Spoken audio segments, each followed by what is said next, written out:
domains of expertise that I associate with a generalized notion of the shaman. And we could get into any of those, but at first I'll just sort of run through some of them, because I think obviously we have an ecological crisis, and then we have a spiritual therapeutic figure that is specifically oriented around ecological settings and practices as an anthropological ecological mediator. Right? We obviously have an educational crisis, but we have this figure that cultivates the psyches of the villagers in challenging ways that are not identical to taking seriously everything that is said in the village. It's a little bit different than what we think of as the teacher today, a more open-ended and depth-oriented kind of education. Right? We have huge problems now around xenophobic aggression and ignorance, both with other people and with non-human intelligences, conventional and unconventional. And then we have this figure who specializes in alien and natural and intertribal communication outside the normal discourse routines.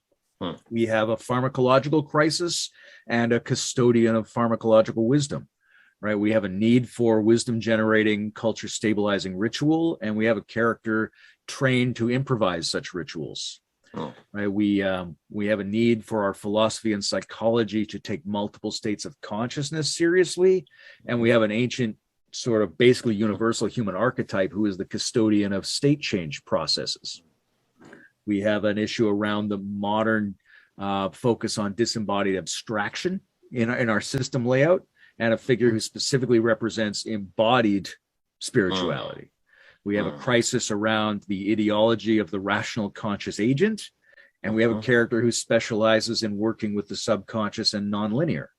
Right? We have irrational community outbursts, and we have a person who should be able to decipher the irrational spirit of the tribe in a way that the chiefs and matriarchs who need to understand what the tribe is doing might not be able to do so on their own. And we have a huge developmental need.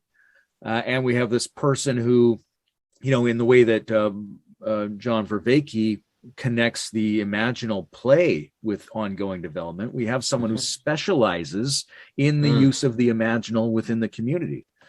So these are just some of the ways, but I think it really opens up the idea that the sociological demands of this world historical moment place a normative burden on metapsychology to move forward towards something that is like a simultaneously futuristic and archaic shamanic attractor.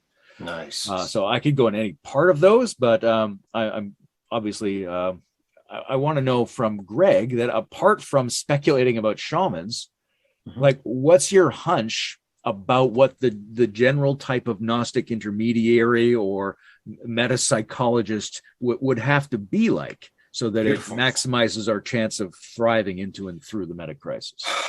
Well, first off, that list, I would encourage people to hit pause and go back to that thing. That's a really, really tight and a powerful list of correspondences of where we are, what we're missing, and what we might afford.